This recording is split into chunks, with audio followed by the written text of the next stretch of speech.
जय हिंद मित्रों एवं साथियों। मैं कुमार प्रजापति आपको स्वागत करते हैं हमारे यूट्यूब चैनल प्रजापति इंस्टीट्यूट में।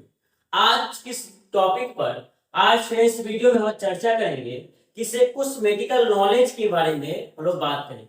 जैसे कि आज के समय में हमें यह नहीं मालूम होता है किसे हमारे शरीर में बॉडी में जो है किसे प्रेशर कितना है, ब्लड प्रेशर कितना है, शुगर का लेवल कितना होना चाहिए है कि नहीं, सांस कितना है, सांस कितना लेना चाहिए एक मिनट में, या बॉडी टेम्परेचर कितना होना चाहिए, यह सब जो है आज के युवाओं को मालूम नहीं है। इसीलिए इस वीडियो में हम थोड़ा सा मेडिकल नॉलेज के बेसिक नॉलेज के या बेसिक फंडामेंट नॉलेज के ऊपर बात करेंगे। ठीक है, वीडियो को अंत तक बने रहिए और ध्यान पूर्वक समझिए तो आपको एक एक चीज जो है और एक टॉपिक जो है गहराई में जाकर समझ में आएगा। जब थोड़ा सा सेकेंड के स्किप करते हैं तो समझ यह आप जो वीडियो है एक थोड़ा सा भी नहीं समझ पाइएगा, बाद में ये सब नहीं समझ आएगा। ठीक है, इसलिए हम बार बार अनुरोध करते हैं कि वीडियो को ध्यानपूर्वक देखिए और समझने की कोशिश कीजिए कि हम आपको क्या बताना चाहते हैं। ठीक है, चलिए शुरुआत करते हैं कि इस वीडियो में सबसे पहला बात करेंगे ब्लड प्रेशर। क्या बात है? ब्लड प्रेशर करने का काम है हिंदी और इंग्लिश। याद रखिए, हम अधिकतर भी आपको कहते हैं कि आपको हिंदी और इंग्लिश दोनों माध्यम में पढ़ाया जा रहा है। यदि आप घर में बैठकर इस वीडियो को देख रहे हैं, कॉपी कलम आपके घर के टेबल पर होगा, लीजिए और नोट करके चलिएगा, क्योंकि बार बार आप लोग रिवीजन कीजिए, रिमाइंड कीजिए, दिमाग में याद हो जाएगा। इस सबसे नेट एग्जाम तैयारी कर रहा है जो मीडिया स्टूडेंट है उनके लिए सबसे महत्वपूर्ण वीडियो आज होने वाले हैं। ठीक है, चलिए बात करते हैं। हिंदी और इंग्लिश दोनों लिखवा रहे हैं, दोनों लिखते चलिएगा। ठीक है, और नोट करते चलिएगा, समझते भी चलिएगा। चलिए देखिए क्या है, पहला है ब्लड प्रेशर। यह दो प्रकार के होते हैं, सिस्टोलिक होता है, एक डायस्टोलिक होता है। सिस्टोलिक मतलब जो 120 रफ्तार जाने से सिस्टोलिक कहते हैं, वापस 80 जाने से डायस्टोलिक कहते हैं। जब देखिएगा कि यहाँ पर लोग देख पा रहे हैं किस तरह से ब्लड प्रेशर को नापा जा रहा है, इसी तरह देख पा रहे हैं किसे एक आला रहता है, कान में आला जिसको लोग कहते हैं टेथिस्कोप। क्या है? टेथिस्कोप कहते हैं, डॉक्टर कान में आला हम कहते हैं, गाँव में ध्यान से आला लगा करते हैं। ठीक है, तो आला को लगाकर उसको यहाँ पर ब्लड यहाँ पे रख देगा और आपके ऊपर से एक पट्टी आएगी। सबसे पहले क्या पट्टी बांधेगा, उसको पट्टी बांधेगा और उसके ऊपर जो है 200 प्रेशर का पंप कर देगा। उसको धीरे धीरे मशीन होता है, छोटा सा मशीन को घसकाएगा और ध्यान को सुनते रहता है। इस तरह से एक आवाज निकलता है। ठीक है, जहां पर वो आवाज बंद हुई तो समझो कि वहां पर आपका क्या हुआ, सिस्टोलिक जो है वह रुक गए। अब मीटर चेक करता है, देखिए मीटर लगा हुआ है, मीटर चेक करता है कि कहां कितना आपका सिस्टोलिक रुकी हुई है। ठीक है, फिर से होता है तो हल्की समझ इस तरह से जहां पर थंब से रुक गए, आवाज के थंब से रुक गए, तब से आप वहां पर डायस्टोलिक नपा चुका है, तो वहां पर लिख देते हैं कि आपका कितना ब्लड प्रेशर है। ठीक है, यदि हम नॉर्मल की बात कर ले, नॉर्मल रेंज जो नॉर्मल रेंज होता है आपका 120/80। कितना? 120/80, जो कि नौजवान युवा में एडल्ट यंग में देखा जा सकता है। ठीक है, और जो नवजात शिशु होते हैं उसके अंदर कितना ब्लड प्रेशर होना चाहिए उसके बारे में बात करते हैं। देखिए जो नवजात मतलब न्यूली बॉर्न ब्राउन बेबी, उसके अंदर 95/55 mmHg कहने का था, mm का था नैनोमीटर, मिलीमीटर, mm का मतलब मिलीमीटर, h पारा जान। ठीक है, अब जो यंग एडल्ट है मतलब नौजवान युवा है उसमें 120/80 होना चाहिए। देखिए शांत रहेगा, यदि ज्यादा है उसका ब्लड प्रेशर बढ़ गया, कम है तो ब्लड बीपी लो हो गया। ठीक है, ब्लड प्रेशर लो हो गया।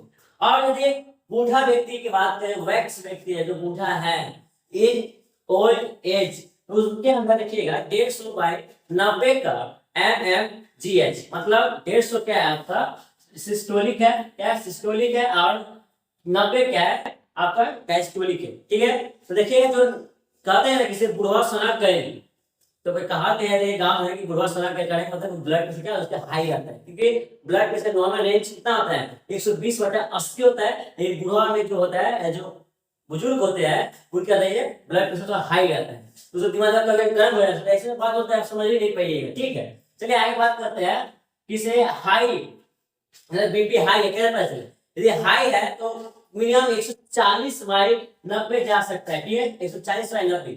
अब बहुत ज्यादा ही हाई हो गया है, 150/95 लिख देगा। कितने लिखे? 150/95 mmGh लिख देगा। ठीक है, सब समझे कि ढेर हाई हो गया। 120 से नीचे है और 120/80 से आपके नीचे है, समझे आपका बीपी लो हो गया। हार्ट रेट या पल्स रेट अर्थ है कि हृदय की गति और जो आपके नब्ज है उसकी गति कितना होना चाहिए एक नॉर्मल व्यक्ति में। यदि हाई है तो कितना हाई होना चाहिए और लो है कितना होना चाहिए। ठीक है, समझते हैं कि हार्ट रेट क्या है या फिर पल्स रेट क्या है, दोनों एक ही है, नहीं समझते क्या। क्या क्या देखिए, your pulse rate always now as your heart rate is the number of time your heart beat per minute. कहना चाहता है आपके दिल की प्रति मिनट की धड़कन की संख्या जो होती है, आपके दिल की धड़कने की जो प्रति मिनट की संख्या होती है उसी हम लोग कहते हैं हार्ट रेट। समझ आया, हार्ट किसे कहते हैं। ठीक, एक नॉर्मल हार्ट रेट 72 मिनट पर सेकेंड होना चाहिए, पर मिनट होना चाहिए। एक मिनट में 72 बार हमारा दिल जो धड़कना चाहिए, तो कहा जाता है कि वैसा व्यक्ति स्वस्थ है। यदि एक बार में 72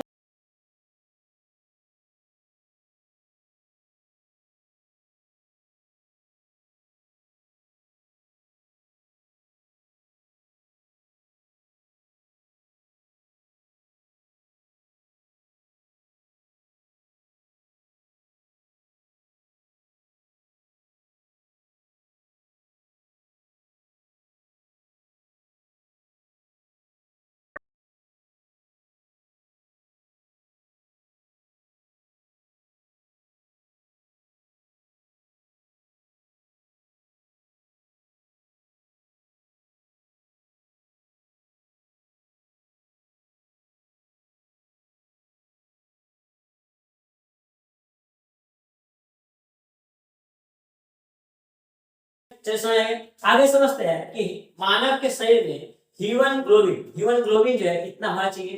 पुरुष में कितना होता है, महिलाओं में कितना होता है। यदि हीमोग्लोबिन कम हो जाता है क्या करने मानव को क्या करने की इच्छा नहीं होता है। चलिए तो देखते हैं हीमोग्लोबिन मानव के शरीर में हीमोग्लोबिन की मात्रा कितना होना चाहिए, चाहे वो लड़का हो चाहे लड़की हो, कितना चाहिए।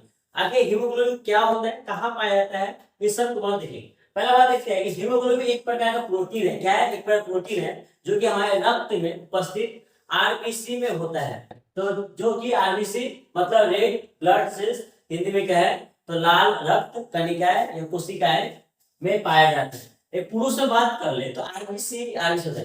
हीमोग्लोबिन की मात्रा पुरुष से बात कर ले तो 13.5 से 17.5 ग्राम प्रति डेसीलीटर होना आवश्यक है। यदि इससे कम है तो आपको देखिए सुस्ती महसूस होगा, काम करने में इच्छा नहीं होगा, पढ़ने लिखने में मन नहीं लगेगा। ये सब के ऊपर आप लोग ध्यान दीजिएगा। ठीक है, आप पढ़ने जाइएगा तकिए 10 मुड़िएगा उसके बाद पढ़िएगा, क्योंकि आपकी हीमोग्लोबिन कम है। पढ़ाने के लिए मार्केट में इसके ऊपर दवाई भी आता है और डॉक्टर के पास जाइए। यदि इसके ऊपर और एक वीडियो लेके आने वाले क्या चीज खाने से हीमोग्लोबिन की मात्रा बढ़ सकता है इससे। ठीक है, और इसलिए बात कर ले तो 12.5 से 15.5 ग्राम प्रति डेसीलीटर होता है। इससे ज्यादा है, मान लेते हैं कि मानव के शरीर में हीमोग्लोबिन ज्यादा हो गया, जो हम बताए उसके आंकड़े के हिसाब से ज्यादा हो गया। देखिएगा जिसके आंकड़े से जो हम बताए इससे ज्यादा है तो पढ़ने में उसको मन लगेगा, उसकी दिमाग जो बुद्धि चंचल रहेगी, बहुत इधर से उधर नटखट के एग्जाम बैठे।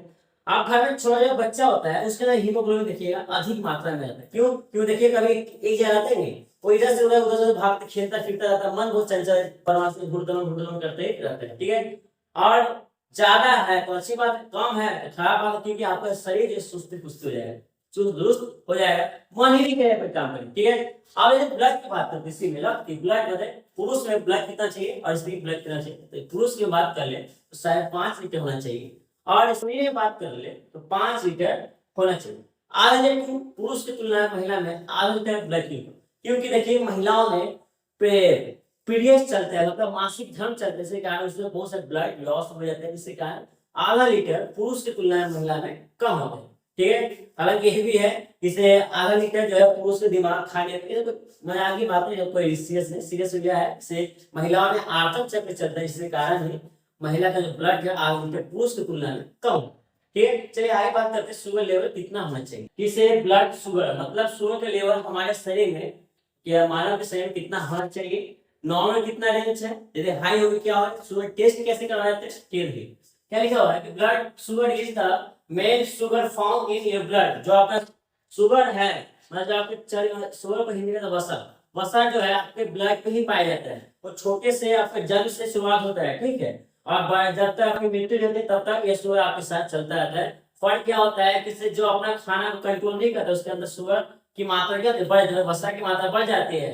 और जो अपना हेल्थी डाइट प्रॉपर फॉलो करता है वो एक नॉन फिट इंसान रहता है। ठीक है, चलिए बात करते हैं। तो ब्लड शुगर जो है दो प्रकार से टेस्ट होता है, एक होता है फास्टिंग मतलब खाना खाने से पहले, एक होता है आफ्टर ईटिंग मतलब खाना खाने के बाद। ठीक है, क्या है खाना खाने से पहले में यदि आपका 70 से 100 मिलीग्राम पर डेसीलीटर है तो एक नॉर्मल है। ठीक है, और यदि रैंडम बात करें मतलब आफ्टर ईटिंग की बात करें, खाना खाने के बाद यदि आपका शुगर चेकअप रिपोर्ट में आता है 70 से 200 mg पर डेसीलीटर है तो समझिए आपका नॉर्मल है। और यदि डायबिटीज के पेशेंट कैसे मानेंगे, इसे अधिक मतलब इस सब चीज आपका अधिक हो गया, डायबिटीज मतलब 125 mg पर डेसीलीटर है, समझिए आप डायबिटीज के पेशेंट है, आप नॉर्मल क्रॉस कर पार कर चुके, क्योंकि नॉर्मल कितना था 125 तक नॉर्मल रहता है और उससे जल्दी अधिक है तब डायबिटीज के पेशेंट है। ठीक है, आप उसके ऊपर जल्दी इलाज कर चाहिए। देखिए एक यदि आयुर्वेदिक इलाज करवा सकते तो हम आपको एक आयुर्वेदिक नुस्खा बता कर जाएंगे,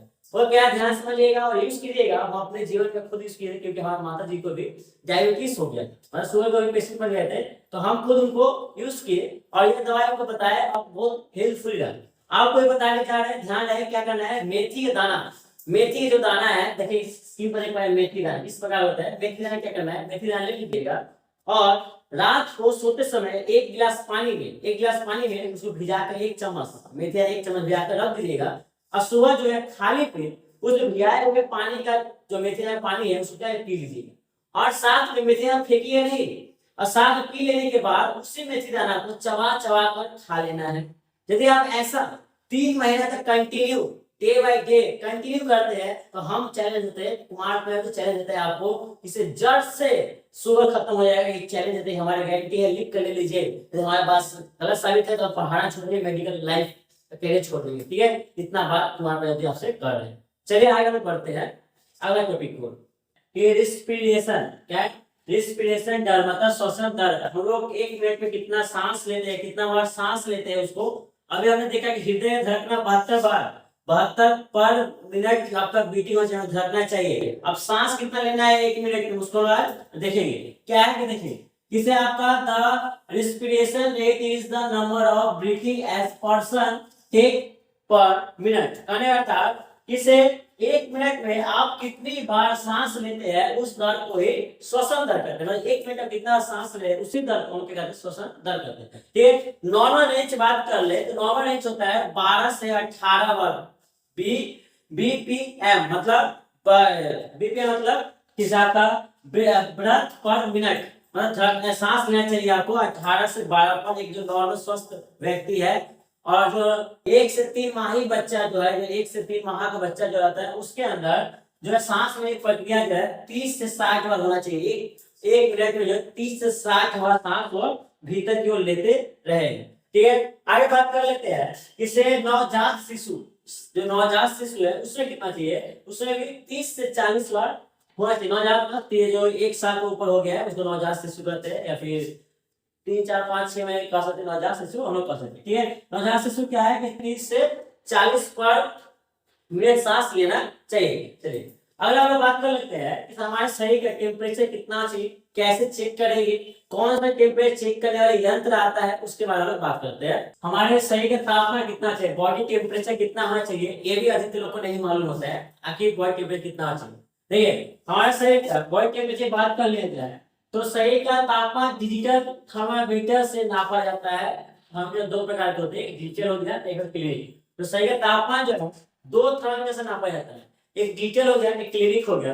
क्लिनिक क्या जाता है कि आप 2 फॉर्म देख पा रहे हैं, इससे पहला जो है मर्क्यूरी थर्मामीटर जो कि हम लोग क्लिनिकल थर्मामीटर कहते हैं, दूसरा है डिजिटल थर्मामीटर जो कि एक मशीन है जिसमें बैटरी है, उसको भी चेकअप कर सकते हैं। यहाँ पर बॉल्स जो है कंधे के नीचे से दबा करके इस तरह से कुछ इस तरह से दबा करके तो आप चेक कर सकते हैं, क्योंकि इससे क्या होता है कि जो मर्क्यूरी थर्मामीटर है गिरने खतरा नहीं आता है। ये मर्क्यूरी थर्मामीटर गिर जाता है तो सत्यानाश हो गया। ठीक है, इसलिए घर के लिए जो यूज करने वाले हैं डॉक्टर माना जाता है कि आप मर्क्यूरी थर्मामीटर यूज ना करें, क्योंकि डॉक्टर यूज करते हैं कि वो बहुत सावधानी रखता है, क्योंकि उसमें सामने के मुंह के सामने देख पा रहे हैं एक पारा जैसी संरचना है, मुंह सामने पर एक पारा जैसी संरचना है। ठीक है, चलिए और नॉर्मल टेम्परेचर की बात कर ले तो सेल्सियस में बात कर ले तो हमारे शरीर में 37 डिग्री सेल्सियस टेम्परेचर होना चाहिए। और फ़ारेनहाइट पे बात कर ले तो हमारे शरीर में 92 से 98.6 फ़ारेनहाइट होना चाहिए। अगर उसका टेम्परेचर 99 है तो भी सही है, नहीं तो थोड़ा सा टेम्परेचर अधिक है, ठीक है। और यदि हाई हो गया, मान लीजिए 102 डिग्री फ़ारेनहाइट हो गया, ये 100 डिग्री फ़ारेनहाइट हो गया, मतलब कि आपके शरीर के अंदर अधिक टेम्परेचर है, तो आप डॉक्टर दिखाइए और दवाई लीजिए, डॉक्टर क्या राय देते हैं, ठीक है। चलिए आज यहीं तक, मिलते हैं नेक्स्ट वीडियो में। चलिए कमेंट के फटाफट कमेंट में बताइए कि आज का इस टॉपिक कैसा लगा आप लोगों को। यदि अच्छा लगा हो अपने दोस्तों में शेयर कीजिए, अपने परिवार में शेयर कीजिए, जिसको आने वाले समय में उनको भी थोड़ा सा मेडिकल नॉलेज मिल जाए। और जितने भी नीट लवर है उनको भी टैग कीजिए यह वीडियो। और जय हिंद, मिलते हैं नेक्स्ट वीडियो में। अगला वीडियो आ रहा है आपके किस प्रकार से हम लोग घर में प्रेगनेंसी बैठी चेक कर सकते हैं, ठीक है। चलिए।